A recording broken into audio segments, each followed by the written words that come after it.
Bueno, buenas tardes. Si les parece, vamos a dar inicio al seminario organizado por la Comisión de Ecografía y Cirugía Percutánea de la Asociación Argentina de Cirugía. El tema que vamos a tratar en este primer seminario va a ser tratamiento percutáneo de la necrosis pancreática. Le vamos a agradecer hoy a los presentadores y a los comentadores que tenemos presentes. Va a presentarnos el tema del día el doctor Diego Artunduaga, que es cirujano intervencionista en la ciudad de Santa Cruz de la Sierra, trabaja en el ámbito público y privado en esta ciudad de Bolivia y es miembro de la Asociación de Cirujanos de Bolivia. Y después tenemos una presentación de un caso muy interesante también del doctor Emanuel Argüello, que es también cirujano intervencionista, que se desempeña en el Hospital Municipal Cabrera de Coronel Pringles, acá en la ciudad de Buenos Aires. Y nos van a acompañar como comentadores, como para hacer la charla más dinámica y responder preguntas, los doctores, el doctor Colombres, que se desempeña en la ciudad de Buenos Aires, en el Sanatorio Franchín, en el Hospital Bocalandro y en el Hospital Español de Buenos Aires, y la doctora María Florencia Agostinelli, también cirujana intervencionista, que se desempeña en la ciudad de La Plata, en el Sanatorio Argentino de La Plata, y en el Sanatorio Ipensa, también de esa misma ciudad. Les agradezco a todos por estar presentes, y si querés, Diego, podés compartirnos tu pantalla. Lo que sí les voy a pedir a los presentes que por favor las preguntas las escriban en el chat, así tenemos tiempo de responder una vez finalizadas las charlas, ¿sí? Muy buenas tardes, muchas gracias por la invitación nuevamente. Primero quiero comprobar si se me escucha bien y se ve la pantalla. Sí, se ve bien y te escuchamos bien. Perfecto, muchas gracias. Bueno, para mí es un placer cada vez que soy tomado en cuenta por la Asociación de Cirujanos de Argentina para presentar algún tema, y hemos participado muchas veces en actividades conjuntas, así que hoy tengo el gusto de presentar el manejo percutáneo de la necrosis pancreática. Como bien me presentaba la doctora Leyeta, yo soy cirujano general, hice mi especialidad postbásica en el Hospital Santoyani de Buenos Aires y actualmente trabajo en la ciudad de Santa Cruz de la Sierra.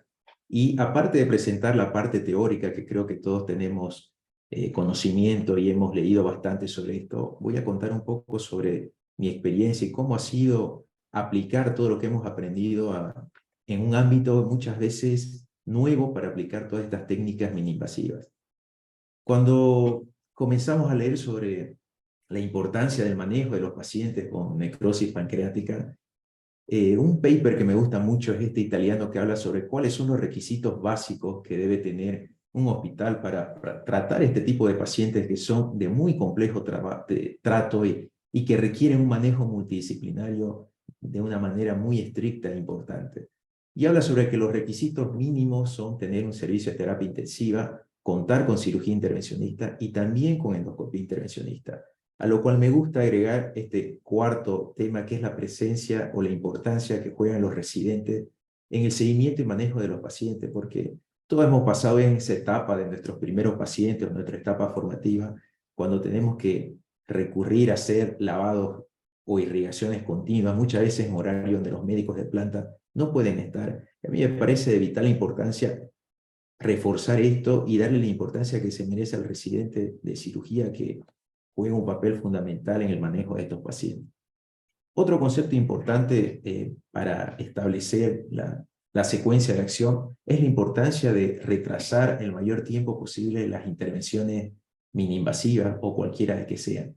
Se habla de que la primera semana es una semana crítica en los pacientes con pancreatitis aguda en su forma severa, donde lo que debe hacer el equipo médico que trata al paciente es brindar soporte de órganos, soporte clínico a los pacientes y retrasar lo más posible el accionar quirúrgico, de preferencia después de la cuarta semana, que es cuando tenemos unas condiciones mejores para tratar las colecciones o cualquier proceso infeccioso que esté mejor localizado. Obviamente, como vamos a ver en el desarrollo de la charla y como todos hemos leído y hemos tenido en nuestra práctica, muchas veces esto es imposible de sostener y estamos obligados a intentar hacer alguna medida de un tiempo mucho más precoz de que el tal vez quisiera. Otra cosa importante también es realizar el correcto diagnóstico de una necrosis pancreática.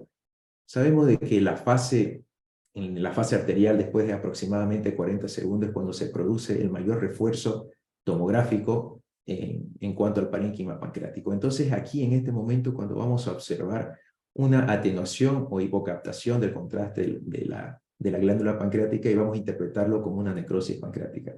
También existen otros métodos de diagnóstico, como es la resonancia magnética, pero creo que, al menos en mi caso, a los cirujanos nos es más cómodo y nos sentimos más cómodos trabajando con todo lo que tiene que ver con la tomografía, y porque también la vamos a utilizar para tratar muchas veces a estos pacientes. Entonces nuestro medio de elección para hacer el diagnóstico va a ser este.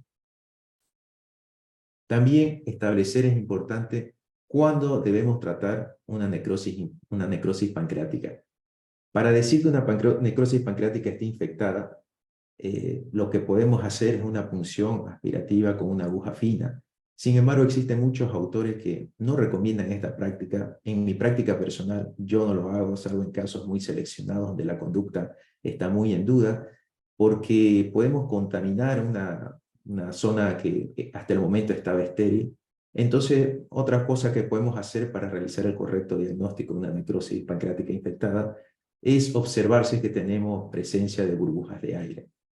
El tratamiento, mientras sea una necrosis estéril, tratamos de tener un tratamiento conservador. Inclusive cuando tenemos una necrosis infectada, tratamos inicialmente de que el tratamiento sea conservador. Cuando falla el tratamiento médico, entonces, y si es que el paciente persiste con falla multiorgánica, tenemos alguna sintomatología de tener una obstrucción gástrica, obstrucción duodenal. Incluso hemos tenido pacientes que han tenido una colección tan grande que ha producido compresión de la vía biliar.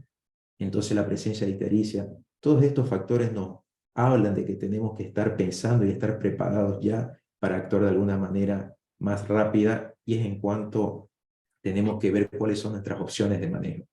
Nosotros los cirujanos percutáneos tratamos obviamente de tratarlo todo a través de manera percutánea. Esto viene reforzado o fue gracias a un estudio europeo, el famoso Step Up Approach, el estudio Panther, que compara lo que es el tratamiento abierto con las técnicas percutáneas y miniinvasivas, llamada Step Up Approach, que habla sobre la importancia de diagnosticar una necrosis pancreática infectada, la mortalidad que tiene la necrosis pancreática, el gran y el mal desenlace que han tenido las técnicas convencionales de cirugía abierta, y el cambio de paradigma que supone el Step Up Approach, técnicas mini-invasivas que apuntan al control de la fuente infecciosa y no así a intentar remover de manera heroica todo el tejido necrosado. Entonces, esta es la forma que tenemos de hacer el primer tratamiento a estos pacientes, colocar un drenaje percutáneo. También se puede hacer de manera endoscópica según este estudio. Evaluar si en 72 horas tenemos una mejoría de estos pacientes. Si es que tenemos la posibilidad de colocar otro drenaje, colocarlo. Y si que no es posible colocar el segundo drenaje, o no hay mejorías después de este segundo drenaje, viene el segundo paso, que es el famoso VARS, el debridamiento videoasistido con múltiples lavados postoperatorios. Algo muy importante que ahí lo dijimos al comienzo es tratar de retrasar la intervención el mayor tiempo posible, de preferencia después de la cuarta semana. Siempre me gusta poner esta imagen que grafica esta película tan icónica que todos hemos visto, en el cual hay que tratar de resistir tanto a lo que muchas veces colegas que nos pasa en nuestra práctica, que el colega de terapia nos presiona para que tengamos una conducta quirúrgica y mientras más agresiva mejor. Entonces lo que tratamos ahí es de enfriar el cuadro lo más posible, tratar de esperar que se forme una colección amurallada, un WON, tratar de accionar después de la cuarta semana. Sin embargo, y como dice la revista de intervencionismo del CIDI en el año 2017, en la práctica muchas veces el timing entre el drenaje inicial y el inicio del cuadro varía ampliamente y es muy difícil resistir, aguantar o tratar de retrasar el cuarto a la cuarta semana, y tenemos que actuar de manera más precoz. Entonces, inicialmente había puesto una tomografía de un paciente que tenía áreas de necrosis, pero decidimos esperar. Y esta es una tomografía de control, porque a este paciente lo tuvimos que drenar guiado por ecografía. En la tomografía de control vemos cómo el catéter está en la colección necrótica, y también tenemos múltiples burbujas de aire, lo cual es patognomónico para decir que esta colección está infectada. ¿Cómo hacemos los drenajes percutáneos? Utilizamos técnica de Seldinger Hoy en día los métodos de imágenes nos facilitan mucho para evitar cometer errores y así evitar tener complicaciones.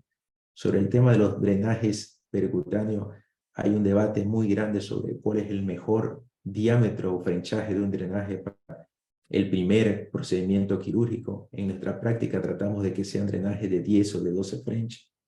Lo podemos hacer de manera tomográfica o guiados por ecografía. El plan inicial es lograr un control del retroperitoneo. La vía transgástrica es otro tema polémico. En mi práctica me gusta la vía transgástrica, me siento seguro en colocar un catéter transgástrico, nos da una ventana segura, una ventana de que muchas veces donde no existe otro lugar para incidir, para llegar al retroperitoneo, y colocando una zona nasogástrica, inflando un poco el estómago, podemos llegar de manera segura. Idealmente lo colocamos también un drenaje lateral izquierdo. ¿Para qué? Para establecer un circuito de lavado, lo cual posteriormente refuerza el concepto que dice el Step-Up Approach de tratar de remover la fuente de infección. Entonces, con los lavados, seguramente esto va a mejorar. Obviamente que esto muchas veces es imposible de realizar porque tenemos que colocar un catéter en un espacio muy pequeño, donde la anatomía puede ser muchas veces, puede interponerse ciertos órganos y no tener una ventana para colocar un catéter de manera segura. Tenemos que estar colocando o viendo el espacio localizado entre el vaso, el colon, el riñón izquierdo. Entonces, evitar colocar los catéteres buscar la ventana más segura, más directa, para evitar tener complicaciones que son propias a los procedimientos percutáneos. Por eso es que la vía transgástrica me parece una vía tan segura y tan noble. Y a la hora de las complicaciones relacionadas con esta vía de acceso, la verdad que me parece que son menores. Cuando hacemos el drenaje guiado por tomografía, tenemos la ventaja de que lo podemos hacer con anestesia local. Colocamos al paciente en decúbito, hacemos un barrido tomográfico, marcamos la zona más directa, realizamos medición tanto de la línea media hacia dónde va a incidir la aguja, dónde va a ser la primera incisión, el primer pinchazo. Marcamos la distancia y la angulación también.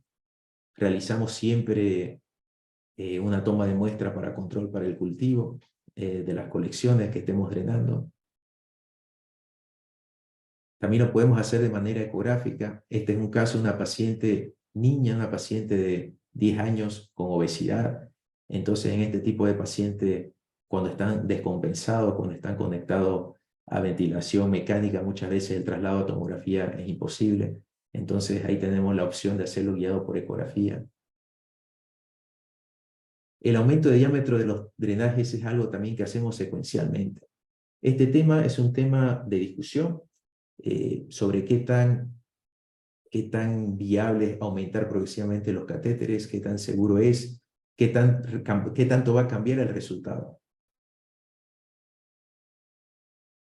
Colocar catéteres 10 o 12 French y posteriormente cambiarlos a catéteres más gruesos si es que no tenemos una mejoría o no podemos establecer un circuito de lavado, llegando a utilizar inclusive a veces sondas nasogástricas de 18, 20 French, o como vamos a ver más adelante, cambiarlo por unos catéteres un poco más gruesos, cuando el tratamiento tiene que ser un poco más agresivo. Establecer un circuito de lavado me parece que es uno de los factores clave en estas técnicas mini-invasivas. Entonces, esto lo podemos hacer de muchas maneras. Tenemos pacientes que están lo suficientemente estables que hasta nos colaboran a la hora de realizar los lavados. Tenemos pacientes que tenemos que realizar el recambio en quirófano, valiéndonos de otros métodos de imágenes, como son un arco en C, fluoroscopía en tiempo real. O tenemos pacientes que lo hacemos también por ecografía y guiados por el arco en C. El segundo paso de que habla el Step-Up Approach es algo que hemos implementado en nuestra práctica en los últimos meses, es hacer un BARTS. Entonces aquí lo que se trata es de dilatar los trayectos, sobre todo los laterales izquierdos que entran al retroperitoneo, para poder acceder y tener control del retroperitoneo, de preferencia colocar una cámara y tener otro canal de trabajo como ser una cánula de aspiración, para poder lavar y remover todo el tejido pancreático que queremos retirar. Entonces, ¿cómo lo hacemos? Sería ideal en estas condiciones tener dilatadores más gruesos, pero ante la falta de estos dilatadores lo que hemos hecho es montar dilatadores gruesos sobre o dentro de trócares de laparoscopía realizar dilataciones paralelas para poder dilatar hasta tener un espacio de meter un trocar de 10 milímetros, y a través de estos trócares poder colocar por uno la cámara de laparoscopía de 30 grados y por el otro una cánula de aspiración y que nos permita también lavar y remover todo lo que podamos hacer de manera roma y segura. Esto se apoya con algunos estudios, sobre todo de la Sociedad Europea de Gastroenterología, que habla sobre que el dióxido de carbono es un mejor gas para realizar la insuflación del retroperitoneo y previene así las embolias gaseosas que están más frecuentes o mayormente asociadas al aire. Finalmente, lo que hacemos es colocar a través de estos trayectos tubos de mayor grosor, si es posible, y como en este caso hemos colocado drenajes pleurales de avienamiento pleural de hasta 36 French, y hemos manejado a los pacientes de manera ambulatoria. Sí, puede que sea un poco molestos al comienzo, pero con una buena analgesia por vía oral los pacientes lo han tolerado muy bien. Acá está la tomografía de control de este paciente, donde se ven los drenajes y qué tanto ingresaron al retroperitoneo. A través de ellos también se pueden hacer lavados. Acá en el primer video, obviamente estos lavados es mejor realizado entre dos personas, mientras uno introduce el líquido y el otro va aspirando. Pero hemos tenido circuitos, conformado los circuitos de manera mucho más segura, tenido mejor evolución de estos pacientes. Y aquí en la foto de la derecha está qué tanto ha ingresado uno de estos tubos de avenamiento pleural, bastante. Y hemos pasado de realizar, o de estos trayectos pequeños con catéteres de 10 o 12 French, hasta poder dilatarlos hasta 36 French, y tener un canal de trabajo donde podemos introducir con seguridad y bajo visión directa una cámara y lavar y aspirar. ¿Cómo se manejan estos drenajes o cómo los manejamos?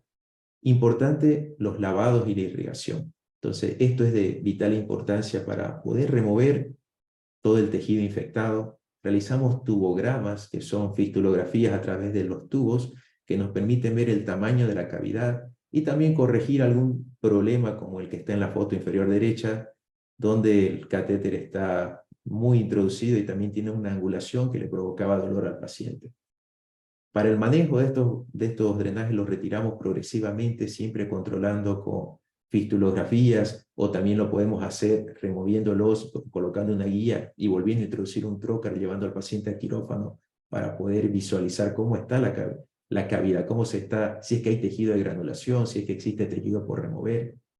Y lo que intentamos hacerlos en los controles, removerlos, acortarlos, retirarlos y también cortarlos para que el trayecto se vaya cerrando desde adentro hacia afuera. Y no se formen así abscesos o colecciones en espacio, en partes blandas, lo cual sería un problema. También estos pacientes los podemos manejar con una bolsa de ostomía pegado al drenaje cuando ya no tenemos una forma de conectarlo a una bolsa colectora de orina. Las complicaciones descritas en las técnicas percutáneas van desde las fístulas colónicas, hemorragias y fístulas pancreáticas. En nuestra práctica no hemos tenido más que un caso, una fístula colónica, que fue un paciente que se realizó un drenaje en la cama del paciente en el servicio de terapia intensiva, el cual se manejó de manera conservativa, retirando el catéter secuencialmente y no requirió otra conducta quirúrgica. Los casos de hemorragia que hemos tenido han sido muy escasos. Lo que optamos por hacer en estas situaciones es cerrar los drenajes, hacer el control de signos vitales y hacer controles de imagen, y hasta ahora no hemos necesitado ni un estudio que sea controlado ni por el servicio de hemodinamia, menos por cirugía abierta, entonces no han sido importantes. Caso de fístulas pancreáticas nunca hemos tenido, y hemos tenido una situación de perforación accidental de víscera hueca, esto debido a que hubo una descalibración del equipo de tomografía, donde nos dio un corte que varió 3 centímetros y fue suficiente para colocar una aguja donde no tendría que estar. Igual fue manejado de manera conservativa, se suspendió el procedimiento, se colocó una sonda nasogástrica, al día siguiente se repitió y no hubieron complicaciones. En todas estas complicaciones, si es que la tenemos, la manera conservativa tiene que ser la primera opción, el resultado tener mejor resultado, inclusive en caso de fístulas pancreáticas. Quiero explicar esto, algo que me parece que es muy importante, que si bien la presencia en cantidad y en calidad de la necrosis pancreática es algo que repercute significativamente en los pacientes, sin duda la presencia de la falla multiorgánica es algo mucho más importante. Y tenemos pacientes que tienen tomografías o cuadros de necrosis muy aparatosos, sin embargo la repercusión sistémica no es tan importante, o casos similares. Entonces, depende en qué parte de este entrecruzamiento de líneas se encuentra nuestro paciente para que nos diga de que tenemos que actuar de una manera más agresiva o no. Esto en la práctica diaria varía mucho y tenemos pacientes que presentan gran repercusión sistémica, hemodinámica, falla renal. Sin embargo, en la tomografía no hay mucho que hacer. Quería explicarle un poco sobre el contexto histórico y local en el cual me muevo yo, el lugar donde trabajo. Estoy en una ciudad de casi 3 millones de habitantes en el área urbana. El primer drenaje percutáneo en mi ciudad se hizo hace 10 años. Es un procedimiento, son técnicas totalmente jóvenes. Solo tenemos 2 hospitales de tercer nivel, 6 hospitales de segundo nivel. Hablo de que todos estos centros tenemos tomografía. Hasta hace unos 10 años tal vez no teníamos tomografía en todos los hospitales públicos, por lo cual el diagnóstico, y ni qué decir del tratamiento de estos pacientes, venía totalmente retrasado. Tenemos una cantidad de intervencionistas que, si lo ponemos en una proporción, sería 1 por 1 millón de habitantes aproximadamente en mi ciudad. Y tenemos el problema actual de que, si bien el seguro de salud público cubre el diagnóstico, internación y mucha medicación, los materiales que utilizamos en cirugía percutánea no están incluidos. Por lo tanto, muchas veces tenemos que hacer cosas que seguramente en todo lugar donde se inició tuvieron que hacerse, como recurrir a la recuperación, recuperar material que no fue usado, y muchas veces hacer algo que realmente no nos gusta hacer, que es improvisar. Entonces, esa es la situación, pero pese a todo, en 10 años hemos podido cambiar mucho los resultados. Hemos pasado de tener actualmente ningún paciente, prácticamente se opta por cirugías abiertas de manera inicial. Siempre se le da una chance a la cirugía percutánea. Estamos trabajando en colocar estas técnicas en el conocimiento de toda la población. Por lo tanto, a mí me parece importantísimo que establezcamos estrategias de difusión de la técnica, y entonces eventos como este son muy importantes para nuestro medio. Y también los profesionales médicos, no solamente debemos limitarnos a nuestra función asistencial y académica, sino también ocupar niveles donde se toman decisiones que pueden repercutir en la salud general. En cuanto a las conclusiones en manejo de la necrosis pancreática infectada, tenemos de que existen cada vez más estudios. El estudio Panther es el estudio que compara las técnicas abiertas con las mini-invasivas. Existen estudios que comparan, como el Penguin, que comparan las técnicas endoscópicas versus las percutáneas, que concluyen que son muy similares. Y algunos estudios nuevos, como el estudio Tension, que simplemente se aboca a todo lo que son las técnicas endoscópicas, que parece ser, que ocupan mucho protagonismo últimamente en el tema del manejo de las complicaciones de la pancreatitis aguda en su forma grave. El manejo conservador siempre tiene que ser la primera opción. Mientras retrasemos más la intervención, los niveles de evidencia hablan de que vamos a tener mejores resultados. La necrosis per se no es una indicación de intervención. Hemos visto que muchas veces las necrosis, al intervenirlas, se pueden tornar entre no infectadas, volverse infectadas y ser una complicación.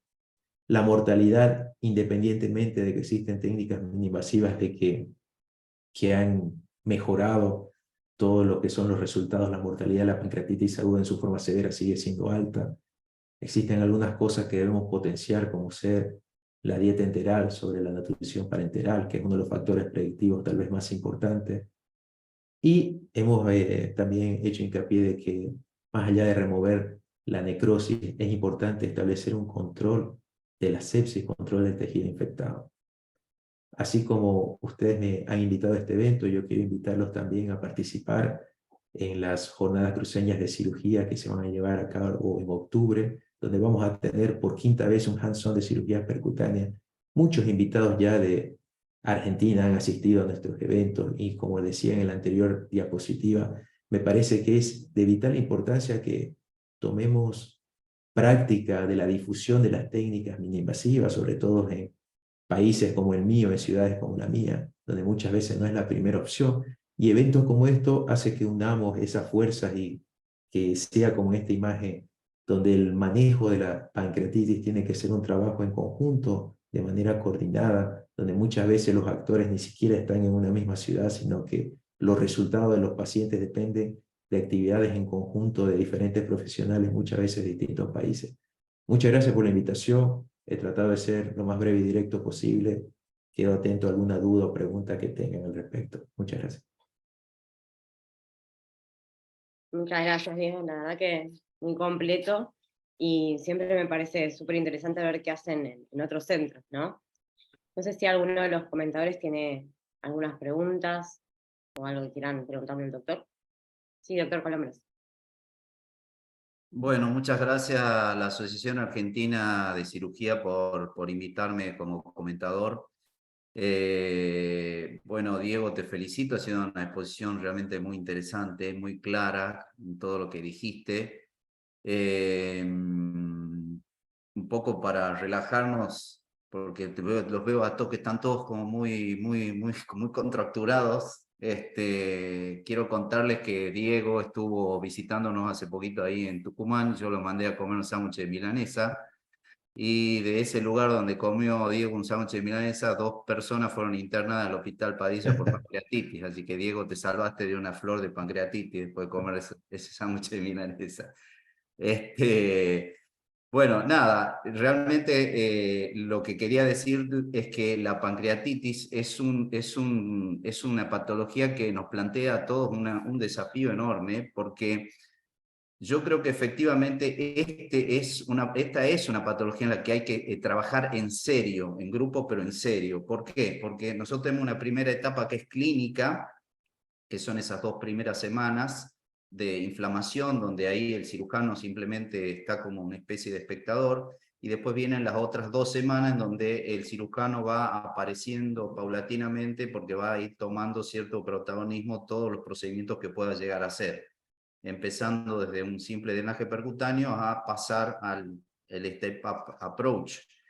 Y con respecto a eso, vos mencionaste el Panther Trial, que es un trabajo excelente que fue publicado en la New England en el año 2010.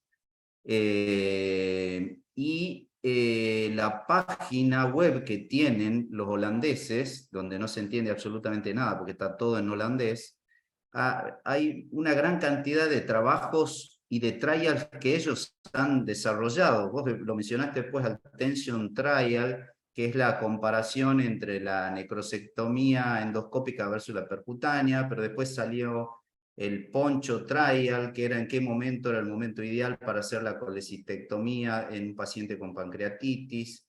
Después apareció el Phyton Trial, que es el tipo de alimentación enteral, si correspondía o no. Y después, bueno, aparecieron el Pointer Trial. Bueno, hay una gran cantidad de trials que son muy interesantes de leer y ver cómo ellos están permanentemente actualizándose y publicando cosas, ¿no?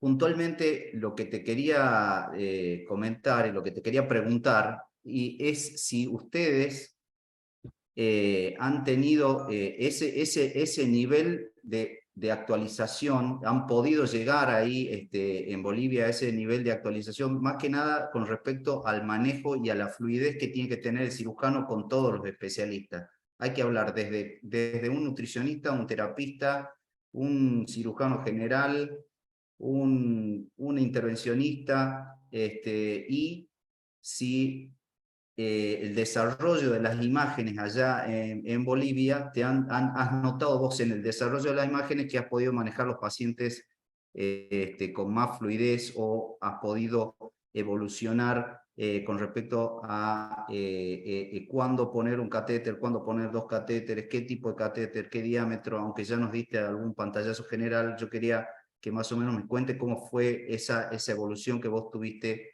en Santa Cruz de la Sierra con respecto a la pancreatitis aguda grave. Gracias, doctor. Bueno, sin duda de que es una constante evolución, es verdad. Nuestra primera forma de acceder a todo esto es a través de los artículos que bien mencionaba, que hay mucho para leer, hay mucho para tratar de replicar de manera lo más segura que podamos en nuestra práctica, de acuerdo a lo que tengamos, ¿no? Yo creo que actualmente tenemos mucha facilidad de manejo de imágenes. Nuestra gran limitante creo que es el tema de los materiales.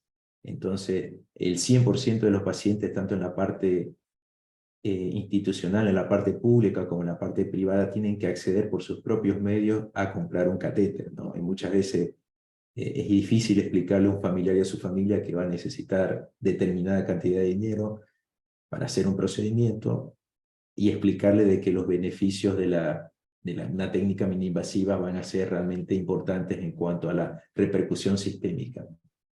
Ese es el principal problema con el que tropezamos. Luego creo que afortunadamente con este tipo de actividades, con asistencia a varios seminarios, cursos, hemos también trabajado con el doctor Brahim, que fue relator, que dio el relato oficial hace creo que 2 años o 3 años, en el Congreso, sí, en el Congreso Argentino de Cirugía, igual ayudándole con nuestra casuística, pasándole los datos. Él visitó igual Santa Cruz 3 veces. Entonces, esa es la forma que tenemos de acercarnos y tratar de replicar lo que vemos actualmente, que es lo que el gol estándar de manera segura. Creo que estamos en un muy buen momento, que nos hemos limitado, como decía, al tema económico del material. Por eso yo mencionaba la importancia de ocupar lugares de tomas de decisiones que tenemos los cirujanos.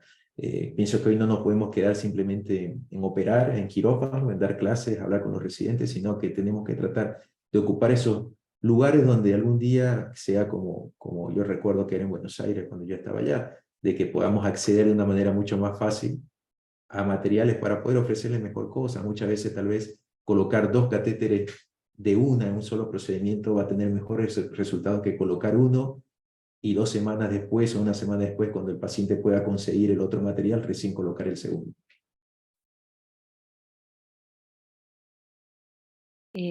Bueno, buenas tardes, gracias a la asociación por la invitación. Diego, te felicito por la charla, la verdad concisa y clara.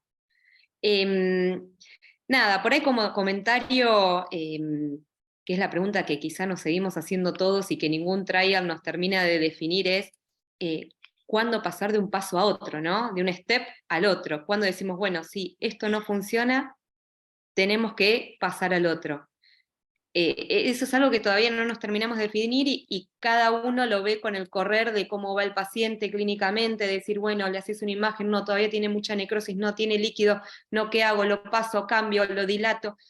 Eso creo que todavía es lo que no nos termina de definir para tener un protocolo, ¿no? Para decir, bueno, sabemos hoy que después de las 4 semanas es el mejor tiempo para drenar. Y después, ¿cuándo es el mejor tiempo para avanzar? No sé si ustedes están de acuerdo con eso.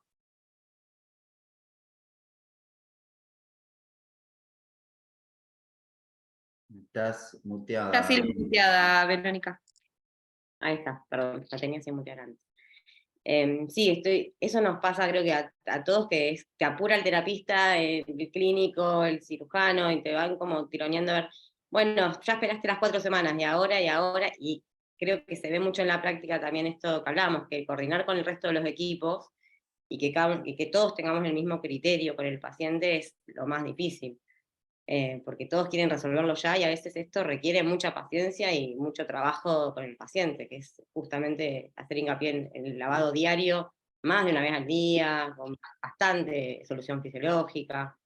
No está muy claro en ningún lado cuánto tiempo es cada paso, ni cuándo hay que progresar y cuándo hay que dejar de progresar y esperar un poco. Eso es como para revisarlo todos los que tenemos este tipo de pacientes, me parece, ¿no? Yo quería hacerte una pregunta, Diego, porque no sé si, me parece que no lo dijiste, pero ¿tuviste la oportunidad de poder trabajar en conjunto con endoscopistas que hagan intervenciones en este tipo de casos? Cierto, no lo mencioné. Cuando mencionaba que los requisitos, y me gusta mucho ese concepto de que se necesita una buena terapia, cirugía percutánea y endoscopía intervencionista, no he tenido la oportunidad porque hay muy pocos intervencionistas endoscópicos en nuestro medio. Recién el hospital en el que trabajo contrató a un endoscopista intervencionista. Afortunadamente él es una persona joven, con ganas de trabajar, entonces esperamos en el futuro trabajar en conjunto porque hay muchas técnicas donde la endoscopía y la cirugía percutánea se mezclan y conviven, ¿no? En el manejo de la pancreatitis. Sí, es un problema, ¿no? Que en muchos lados no hay acceso también a endoscopistas que realicen estos procedimientos. Tengo una pregunta acá de los alumnos, del doctor Alfredo Ibarra. Él nos pregunta si en lo que refiere a la toma de cultivo, cuando haces la intervención de drenaje, los pacientes están con antibióticos. ¿Sabés qué antibióticos están usando? Si eso te limita en algo el tratamiento, el seguimiento, sobre todo en pacientes que están en CIRS, que ya vienen con antibióticos tal vez desde los primeros hallazgos imagenológicos. Bueno, creo que ese es un tema igual que todos tropezamos con eso, ¿no? De que cuando queremos tomar una muestra de cultivo en estos pacientes para establecer cuál es el antibiótico dirigido, ya tenemos pacientes que vienen tratados y generalmente ya vienen con algún carbapenem o metronidazol o un antibiótico que nos limita mucho. Generalmente yo diría que en casi el 100% de los casos los pacientes ya vienen con antibiótico, es cierto. Y es una gran limitación porque sabemos de que las guías internacionales hablan sobre tratar de no hacer eso, ¿no? Tratar de reservar el tratamiento cuando realmente tenemos un cultivo positivo, cuando tenemos una punción positiva, aspirativa con aguja fina, pero en la mayor parte de los pacientes, si bien se toma la muestra, se envía el cultivo para cultivo y antibiograma, ya venimos con pacientes tocados con antibióticos. Entonces, la verdad es que los cultivos de mucha utilidad ya no son en ese momento. No sé cómo les afecta eso a ustedes en su práctica. Sí, en general no es lo recomendable ponerle antibióticos si no está con un cuadro constatada la infección ni nada. Viste que los infectólogos también son cuidadosos. Ahora cada vez más, lo que no sé si a todos les pasa, que cada vez más precoces el empleo del antibiótico. El cultivo igual uno lo sigue tomando y siguen viniendo positivos, más allá de que estén con imipenem, meropenem. Creo que es algo que no puede fallar en ninguna práctica de intervencionismo, tomar la muestra necesarias al momento de la atención. Tengo una pregunta más, pero sé que la va a poder responder también en conjunto con el doctor Argüello en su presentación. Así que si no tienen ninguna otra pregunta, te agradezco muchísimo, Diego, por haber compartido esto con nosotros y haber participado. Emanuel, si querés contarnos tu caso, así después seguimos charlando en base a las dos presentaciones. Bueno, yo soy intervencionista universitario, hice mi posgrado en el Santoyani. Agradezco por la convocatoria y es un placer compartir con muchos de los que comparto la actividad académica de posgrado.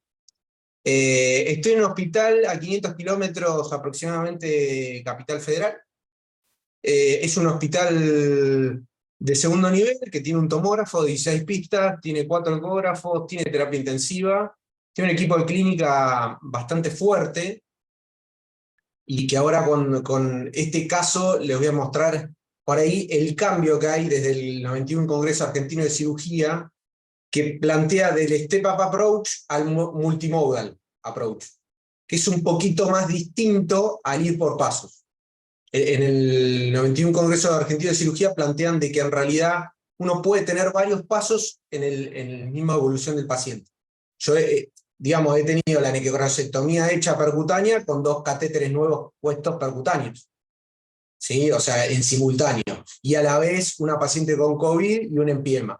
O sea, digamos, el paciente por ahí, más el obeso mórbido que les voy a presentar, es un poco más dinámico que el de resistir y ver hasta cuánto puedo aguantar.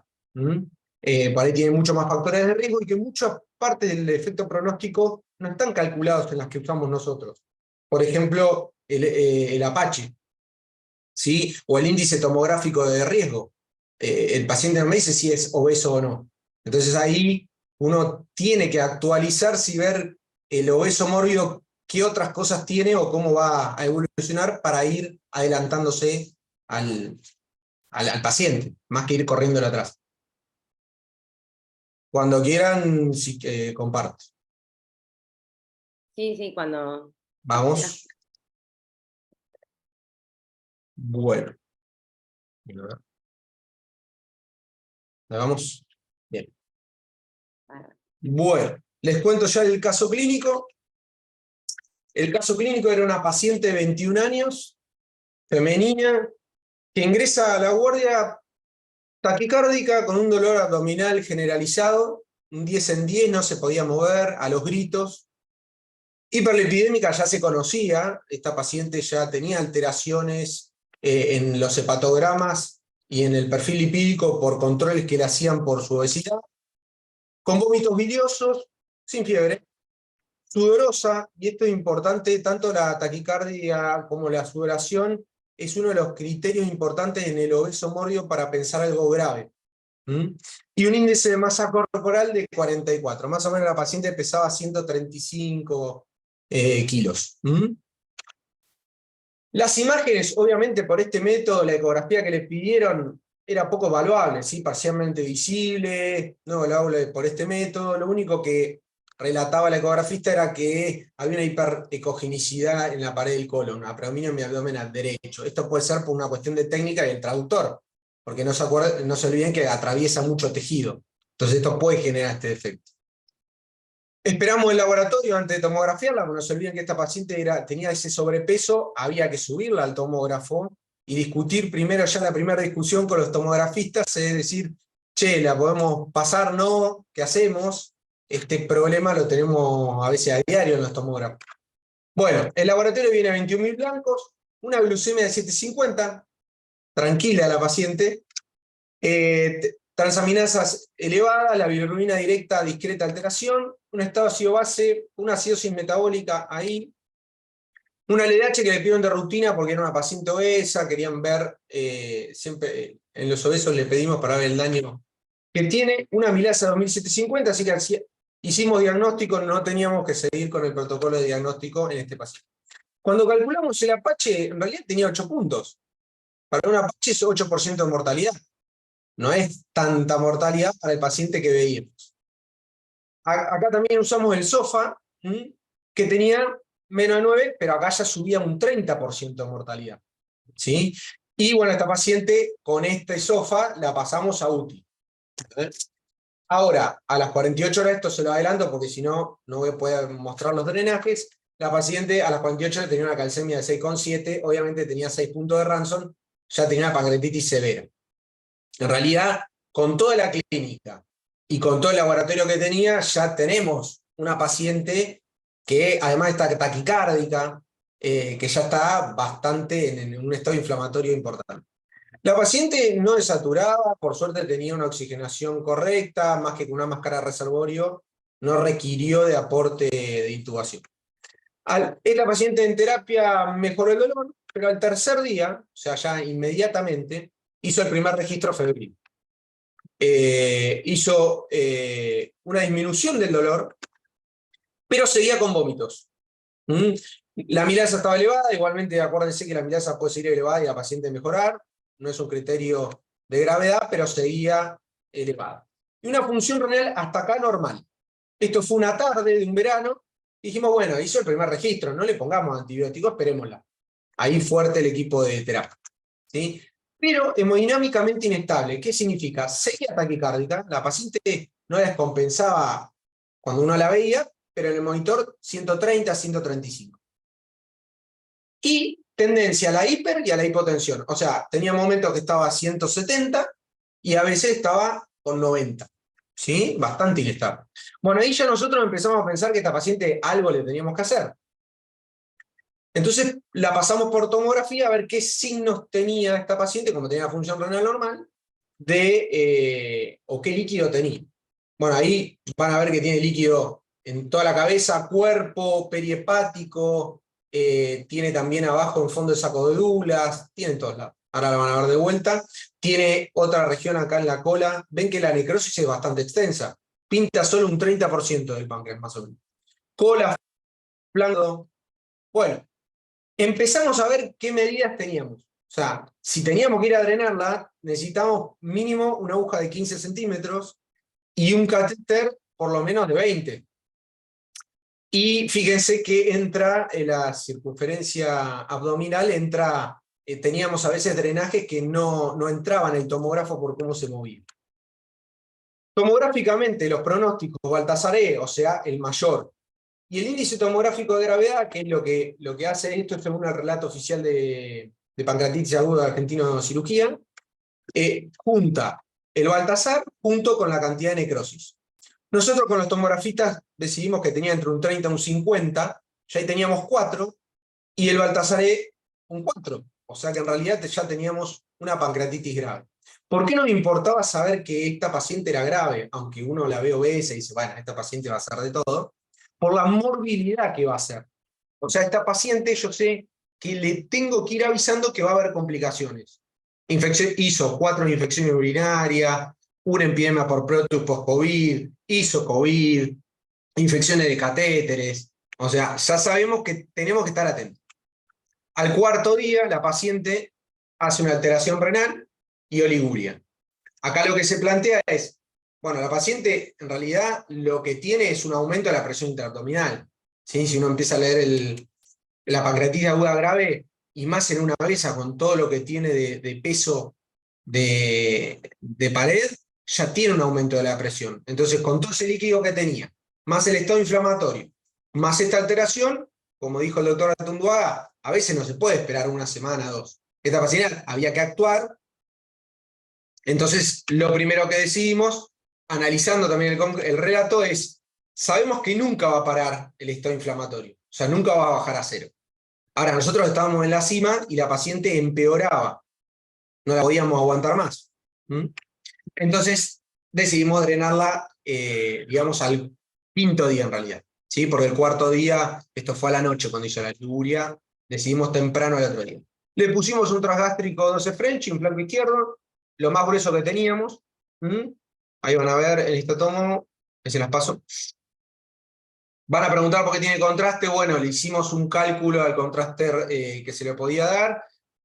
Tiene otra colección acá, que como era muy homogénea por eco y todo, pensábamos que era líquido, digamos, acítico pancreático que podíamos esperar.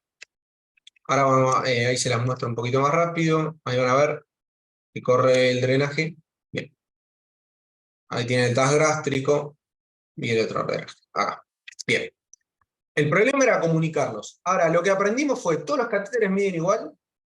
Bien, les voy a mostrar. De 20 centímetros, los más estándares, voy a mencionar todas las marcas para no tener conflicto de interés, es los Cook miden 25, los Boston también miden 25 y los KFF miden 30. Ahora, el problema que teníamos cuando mirábamos la medida decíamos, esto no mide 25. Claro, porque muchos catéteres, depende de la marca, no miden 25 de largo de a donde cierra el pigtail. ¿Sí? Miden desde la boca de donde empieza hasta el rulo. Entonces, hay catéteres que miden 18 en vez de 25 o 20. ¿Me explico? Entonces acá empezamos a ver que necesitamos catéteres largos para algunas zonas y para otras zonas no. Entonces esto, la planificación, esto que decía el doctor Atunduaga de planificar, es sumamente importante. Las medidas en estos pacientes son muy importantes y como intervencionistas siempre las tenemos a mano. Fíjense, por ahí el que no conoce, esto es un Secalon. El Secalon mide 15 centímetros. Y ahí está introducido a tope. Hasta ahí llegamos. Bien, y acá les muestro, fíjense, 2 catéteres de marcas diferentes. Uno, que es el que mide 30, está casi, póngale 5 centímetros afuera, y el otro, que no descubrí, perdón la desprolijidad, al tope. Este es el Secalon, que tiene un teflón, pero miren la agujita. Bien. La punción del líquido de drenaje, ojo, con esto no es que las fuimos a punzar. Nosotros obtuvimos del drenaje transgástrico. Siempre con intervencionismo tomamos una muestra de todo. Pero dio negativo. No se olviden que el 30% de las muestras que uno toma de una necrosis pancreática aguda pueden dar negativo. Así que se discutió y la paciente seguía con fiebre, instauramos imipen, acorde a la función renal de la paciente, ¿no? Bueno, la paciente ahora lo que planteamos es tener evolucionó 5 días. Hacemos este PAP, esto que le explicaba yo del multimodal. Acá en el medio la paciente no solo mejoró la función renal, ¿sí? Lo más importante que veíamos y que fuimos aprendiendo con esta paciente es que muchas veces tenía blancos normales, o la paciente decía, estoy sin dolor, pero siempre taquicardia. O sea, los signos clínicos en esta paciente fue muy importante. Cuando terminamos el caso, y el paciente terminó bien, la paciente se normalizó la frecuencia cardíaca. Fueron lo único, y los vómitos, lo único que nos decía a nosotros que estaba mal. ¿Sí? Entonces permanecía taquicárdica, menos dolor, o sea, uno la veía, pero la paciente está bien. Entonces los clínicos me decían, pero pará, no le invada más, y la tenemos bien. ¿Mm? Comienza por sonda nasentérica alimentación, temprana. Un registro subfebril aislado, no era una paciente que estaba grave. Laboratorio, función renal normal, o sea, la normaliza. Seguía en acidosis metabólica, unos blancos 12.500, y comienza a normalizar el hepatograma. Los drenajes, un débito oscuro, pero acá es donde nosotros vemos, no siempre tiene que ser pus verde. Eso es tarde. A veces el infectado temprano es un líquido que ahora les voy a mostrar una foto, donde uno tiene que cambiar la bolsa directamente a veces. ¿Mm? Las imágenes, bueno, hacemos otra nueva TAC, ¿qué hacemos? Bueno, obviamente lo que decimos es, esto es lo que cambió en el relato, es seguir la premisa delay, drain and debride. ¿Qué significa? Lo primero que va a diferir, le puse 2 drenajes, la paciente está bien, esperemos. Si no lo espero, sigo drenando, y como último recurso, el debridar, pero a veces hay que juntar las 3. Entonces, obviamente esta paciente dijimos, bueno, las 2 colecciones que quedaban, hay que drenárselas. Le pusimos un catéter acá, en flanco derecho, y otro en fosa en hipogástrica, ¿sí? Ahí tenés los 2, y bueno, tiene el resto de los drenajes. Cuando las drenamos, el Perdón, drenaje Emma, vino... Emma, Sí. ¿qué día estamos acá? Y acá más o menos estamos al día 12. Bien. ¿Sí? Fíjense que acá 5 días antes, 10, y poner 13 días. Yo no le quise hacer tanto hincapié porque son varios drenajes, y le hice más hincapié en el tema de materiales. Y ahora van a ver por qué. Pero más o menos día 15, para que vayan viendo. Van 15 días de una necrosis pancreática que todavía ni empezó a resolverse hasta ahí. Los drenajes vinieron citrino, pero a lo último venía la famosa borra esa que uno dice, y está infectada. Sí, un poquitito purulento, escaso, pero venía. Vamos a la clínica otra vez. Esta paciente, la clínica nos enseñó un montón. Persistía taquicardia. Loco, ya te drené, ¿qué pasó? Seguía con vómitos. Lúcida, sin dolor, ahora no tenía más dolor. Bien, la esperamos. Ya ahí, ya tenemos 2 semanas. Entonces, la esperamos un poquito a ver que haga alguna wall of necrosis más tardía y podamos tener una pared para hacer un procedimiento. Bueno, acá tenemos los débitos, el transgástrico purulento, franco, el flanco izquierdo purulento y pericatéter, que acá no tenemos residentes, por lo cual nosotros teníamos que ir a lavarlo todos los días, y además ir controlando, a ver si se tapaba alguno. Los catéteres se tapan frecuente en la necrosis. Y bueno, el hipocondrio derecho purulento escaso, y en el hipogastro, que nos alentaba un poco, el citrino, que era el que festejaba. Clínicamente, una cosa que también vemos, y todos que manejamos necrosis pancreática lo sabrán, es el paciente se empieza a cansar. Y es importante también la salud mental. Y nada, esta paciente tomaba el té, vomitaba, a la tarde no. A la noche no, a la mañana decía, no, a mí me cae el té. Bueno, le damos otra infusión, le cae, siempre a la mañana. Salud mental nos dice, mirá, no, o sea, está vomitando en serio, no. Bueno, no te le hagas sonda nasentérica, ya se cansó. Alimentación parenteral fue la decisión. Un registro subfebril, la paciente cansada, poco colaborativa, bueno. Laboratorio de blancos normales, un hepatograma normal, un ionograma con una hipocalemia, y ya se empezó a sentir la falta de alimentación, una albúmina de 2,3. Las imágenes, acá ya empezamos a ver que algo más había que hacer con esta paciente, lo que pasa es que había que tener guías más largas, catéteres o sondas más largas. Bueno, los inconvenientes hasta acá, más o menos vamos 20 días. No colabora, dolor en flanco izquierdo, no puede rotarse, la paciente ya llegaba a un punto que hizo varias infecciones urinarias, le decíamos que tome muestra cultiva, y decía, no quiero. Las necrosis pancreáticas también les cuesta el tema de moverse con los drenajes, tomarse un baño, entonces también ya estaba cómoda que las enfermeras la bañen en la cama. Y ya empezó a presentar otros registros subfebriles. Bueno, empezamos a ver que había otra imagen creciendo, otra necrosis más. ¿Por qué hasta acá nosotros no hicimos algo más? Bueno, porque en realidad el concepto era limpiémosla bien de lo que podamos, para que cuando entremos con una necrosectomía no tengamos que dilatarle todas las colecciones, sino que tengamos que dilatar la más grande o la que más sucia esté, porque era muy invasivo, si no, imagínense ponerle un laparoscopio acá atrás, adelante, del otro lado. Bueno, esta era la paciente, fíjense que entra en el tubo del tomógrafo bastante justita, y fíjense los drenajes, ahí hay uno purulento oscuro, otro ceremático, van cambiando de color. Esta paciente la terminamos de llevar a tomografía, vuelve, paciente de al lado, COVID positivo. Se agarró todo. Bueno, ahí empezamos a entender por qué algunos drenajes empezaron a venir ceremáticos. Hasta ese momento, 2021, había algún estudio, pero como empezamos a ver que venía más ceremático, la esperamos un poco, cerramos algún catéter para que no venga de repente sangre. Lo que encontramos fue que sí, el páncreas, bueno, al estar proinflamatorio, tiene receptores el COVID en el páncreas, por eso, por suerte, la paciente no requirió terapia, o sea, no requirió, requirió UCIT, pero no requirió intubación, no hizo un distrés respiratorio ni nada. Una buena técnica. Bien, acá están los drenajes, les mostraba para que vean la longitud. ¿Y cómo queda? Fíjense, cuando había que hacerle una necrosectomía, ¿dónde está el de la cola? Ahí atrás. Bastante complejo. Bueno, ahí están los catéteres, las medidas, 15 centímetros justito teníamos la necrosis. Bueno, una vez drenada, la paciente continuaba con vómitos, taquicardia, bueno, termina el COVID, la esperamos unos días sin fiebre, medimos, y con esta tomografía hicimos hacer la necrosectomía. Si bien está bastante limpia, van a ver, ven que no tiene mucha suciedad. Sí, el otro drenaje no se ve, ahí se ve. Consideramos que en la cabeza y cola faltaba conectar y lavar esa parte. Ya los otros drenajes estaban solucionados.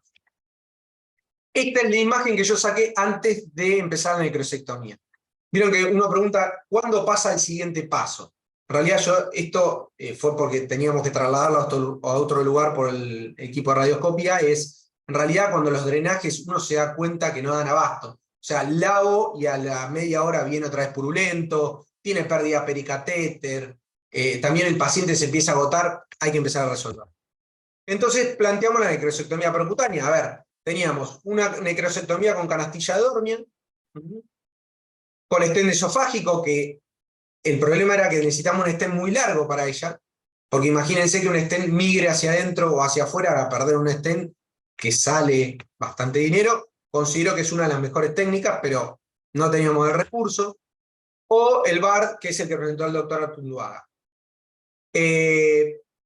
Podíamos hacerlo, sí, pero la paciente no iba a tolerar una anestesia tan profunda. Está bastante delicada, bastante anémica, entonces decidimos hacer lo menos posible. La necrosectomía endoscópica tiene muy buenos resultados, pero necesita un canal de trabajo especial, o sea, no es cualquier endoscopio. Entonces con los materiales y todo, también se carece. Tenemos endoscopista intervencionista, pero no tenía para hacer el resto, digamos, colocarle, por ejemplo, un stent transgástrico o un pictet. Bien, lo que hicimos fue llevarla a quirófano, progresamos las guías, ahí se ven el D'Agostino, y lo primero que hacemos es contrastar. El contraste es importante para ver el grado de necrosis que tenemos, ¿sí? Todo esto que pinta así como un incendio es el grado de necrosis que tenemos. No tenemos tanta. O sea, en ese momento yo tenía un montón más, tal vez dilataba y hacía un VAR. Teníamos las dos técnicas.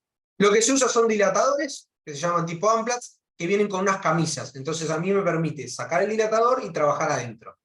Entonces lo que se hace es, acá está la camisa, y van a ver cómo ahora aparece una canastilla de Dormian. No tengo el video donde sale la necrosis, pero ahora les voy a mostrar algo interesante.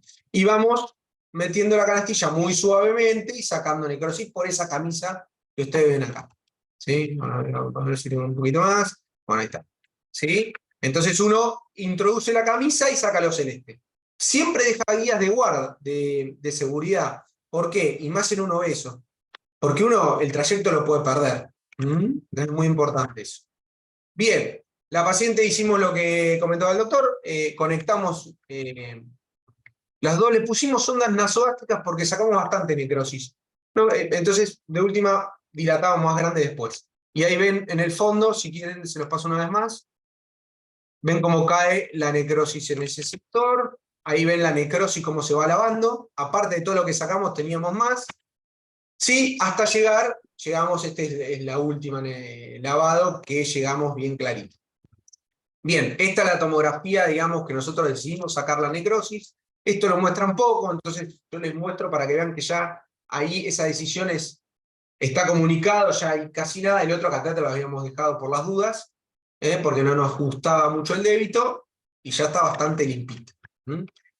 Como conclusiones, en este paciente en particular, la clínica a veces puede ser el único signo de ausencia de resolución. Uno puede tener un laboratorio normal, puede tener una amilasa normal, pero cuando sigue habiendo necrosis, el paciente clínicamente, y más en el obeso mórbido, hay algo que no termina de cerrar. La obesidad mórbida no es un factor de riesgo de pancreatitis, esto es bibliografía. O sea, los obesos no tienen más pancreatitis, que es lo que creemos la mayoría. Pero sí es un factor de riesgo para gravedad. O sea, el obeso mórbido que yo tengo con pancreatitis tiene más chances de hacer complicaciones. O sea, lo tengo que seguir más de cerca. Las medidas y frenchajes son sumamente importantes. Medir, ver calibres, todo. Las pancreatitis agudas en obesos mórbidos presentan mayor movilidad, o sea, es un paciente que va a hacer infecciones urinarias, infecciones de catéter, se va a desnutrir, anemia, esta paciente estuvo anémica, se le transfundieron un montón de unidades, después quedó con una secuela que ya la recuperó de una hernia de disco, que anduvo con andador un tiempo, bueno, de todo. Y es un pilar fundamental del manejo multidisciplinario. ¿Por qué? Yo creo que es el ejemplo académico donde uno, nada, usa todo tipo de recursos. O sea, desde el chiste hasta enojarse. Después de una necrosis pancreática uno sale o amigo o dice, este loco no me traiga más necrosis pancreática. Pero es muy importante tener un equipo fuerte y que lo siga. Mientras yo me ocupaba de la necrosis, que era una necrosis importante, yo tenía un equipo de clínica, mis compañeros cirujanos, que vinieron tirando, che, mirá, la paciente está con disuria, ¿por qué no le tomamos? Che, mirá la calcemia, bueno, corríjanla, ayúdenme. Las infecciones urinarias lo mismo. Yo tuve 2 días que me tuve que ir a Buenos Aires por un problema familiar. Che, mirámela, fíjate. Entonces, al no tener residentes, el equipo humano, el equipo de salud mental, sentarse con la paciente. Esta paciente, como dato de color y ya terminó, había tenido mellizos hacía 9 meses. Había que llevarle a los mellizos. Todavía, nada, se le suspendió la lactancia, o sea, para que vean todo el embrollo que había. Así que bueno, muchas gracias por su atención. Espero las preguntas. Muchas gracias, Manuel. La verdad que fue interesante el caso. Y un paciente súper complejo.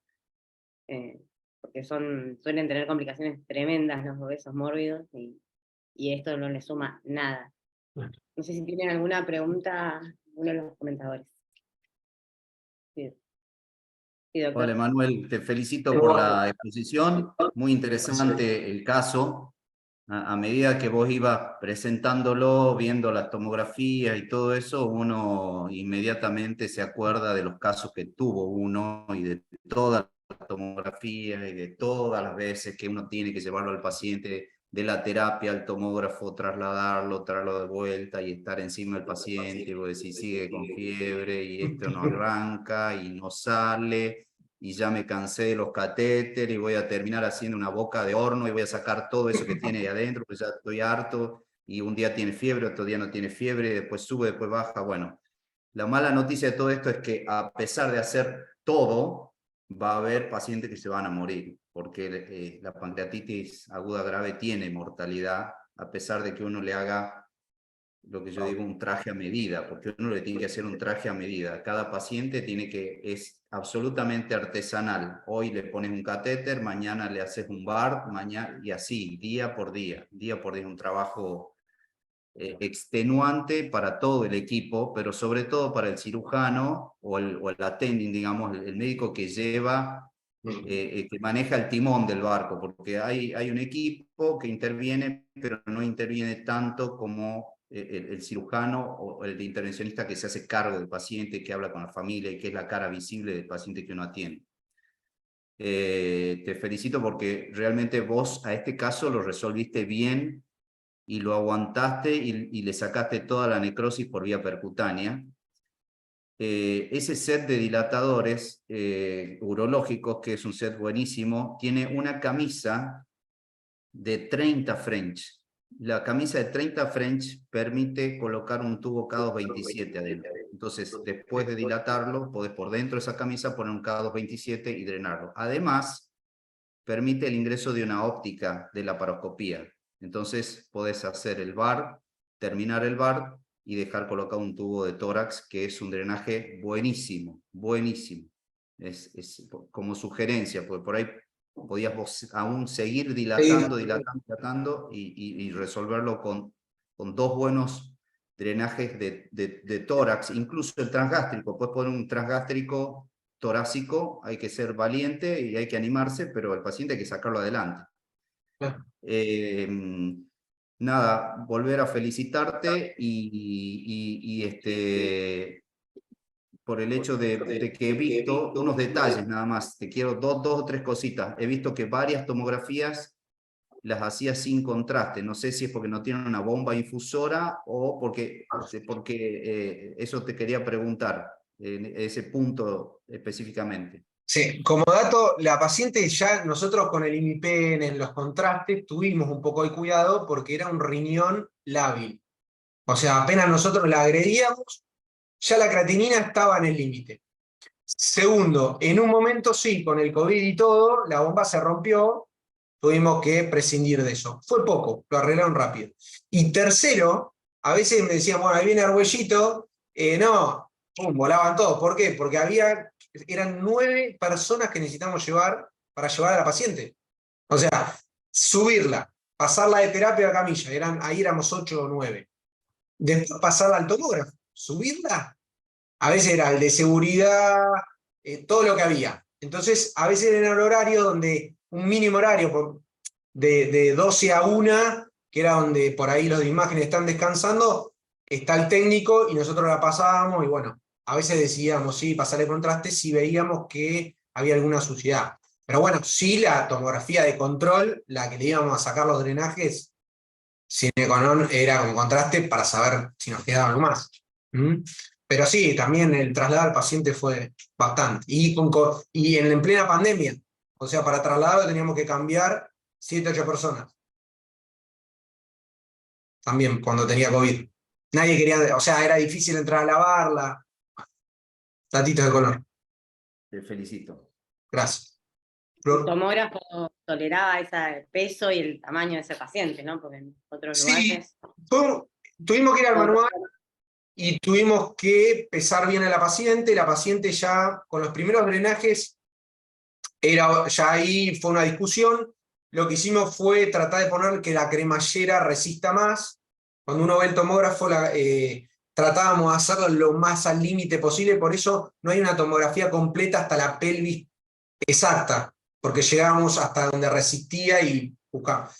Total, hicimos una sola y después al resto íbamos localizada, porque nada, una vez se planteó hacerla al revés para que la cremallera no sufra tanto, es imposible trabajar al revés con las coordenadas, la paciente no colaboraba, ya lloraba cuando iba al tomógrafo. Eso de resistir que dice Diego, resistimos nosotros y el paciente, uno tiene que ir a verlo todos los días y bueno, ahí también es un laburo que uno tiene que vestirse antes, atrás de ver el paciente y decir, bueno, vamos porque...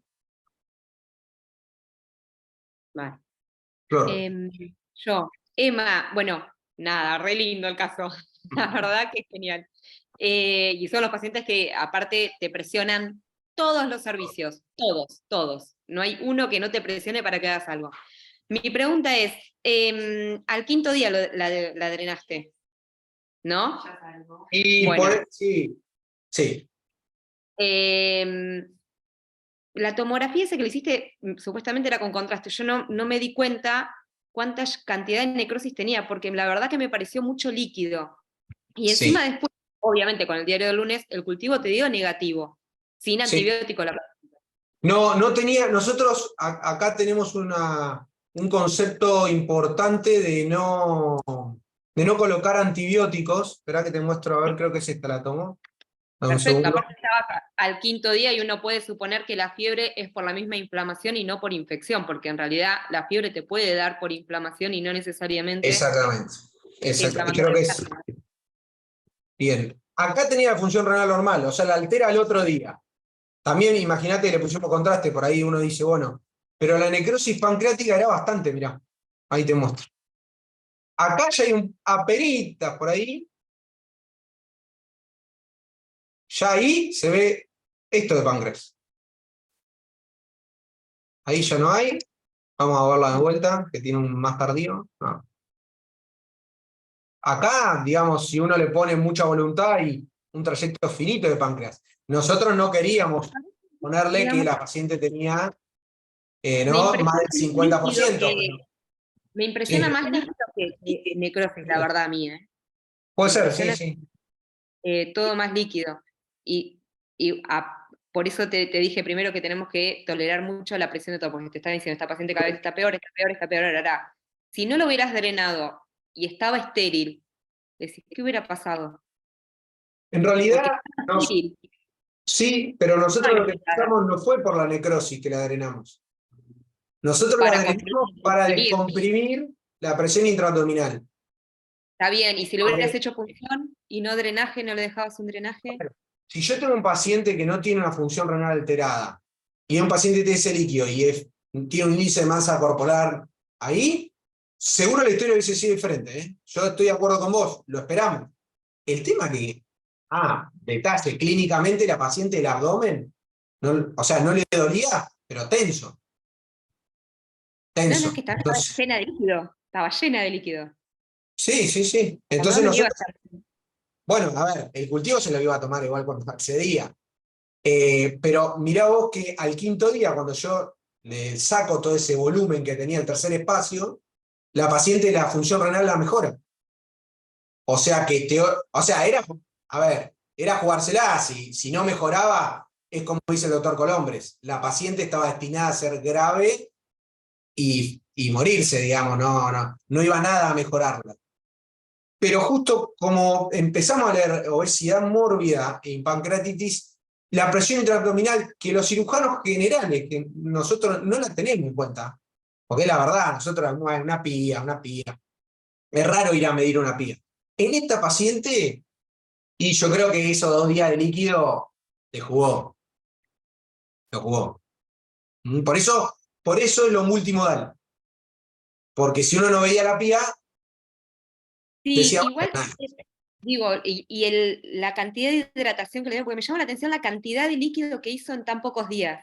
Mucha cantidad, digo, no la habrán sobrehidratado también y eso te generó esa cantidad de líquido, porque no es habitual al 5.º día que tengas líquido en todo el abdomen, porque en todos lados tenía. bueno, porque en realidad la reposición hídrica en un obeso es más complicada. Esta paciente tuvo una vía central de inicio, ¿no? Tuvo periférica, pero la vía central. Nosotros tenemos aparte, anexo, un cardiólogo que hace ecocardio y hace todo el manejo hemodinámico con la medición de la presión de la vena cava, los volúmenes, si está colapsado o no, que es mucho más fidedigno que medir una PVC, ¿no? Entonces, en los volúmenes generalmente siempre llegamos bien medidos. Esta paciente obviamente llegó con un colapso. No te olvides que tenía 750 de glucemia, por lo cual ahí ya el primer día arrancó con una bomba de insulina, ya el tercer espacio se modifica, o sea que era una paciente metabólicamente complicada.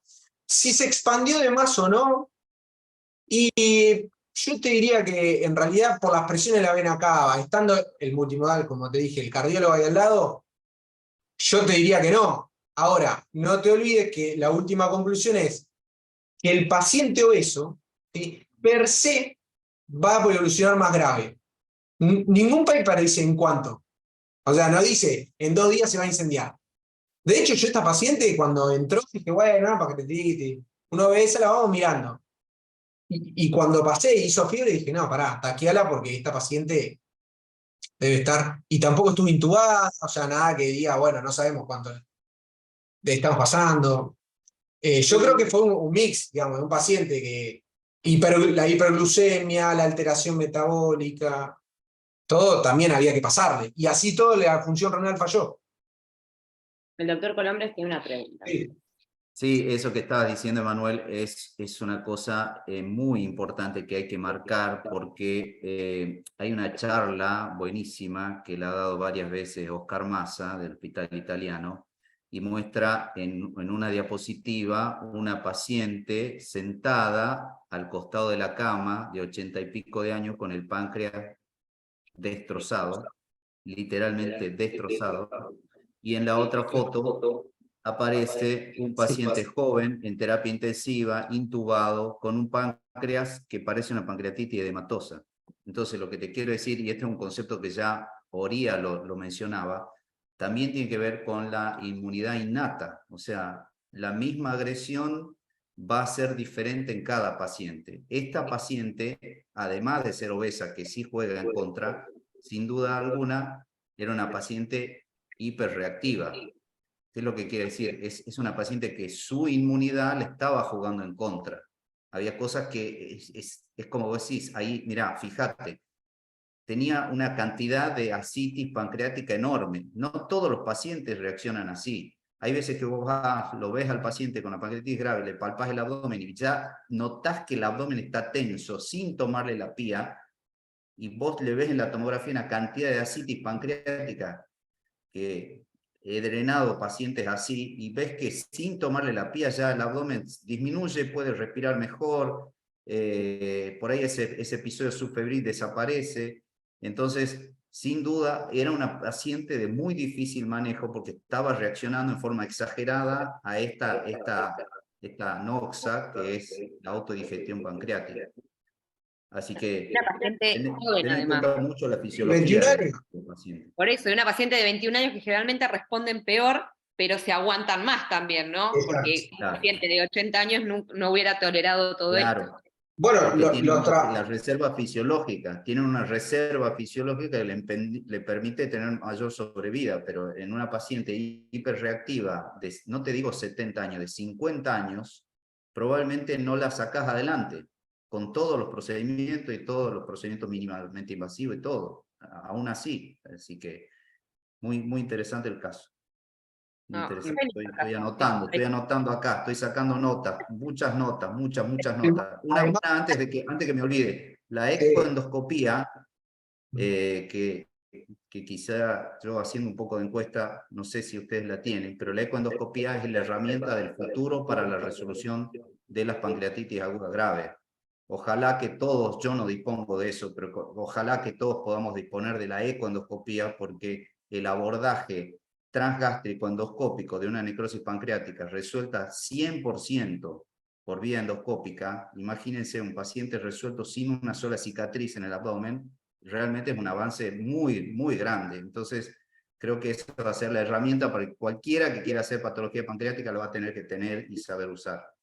Bueno, ahí hago hincapié otra vez en el multimodal, lo que cambia, porque uno le puede hacer la endoscopía y tener 2 catéteres puestos para lavar, también conectados a la cola.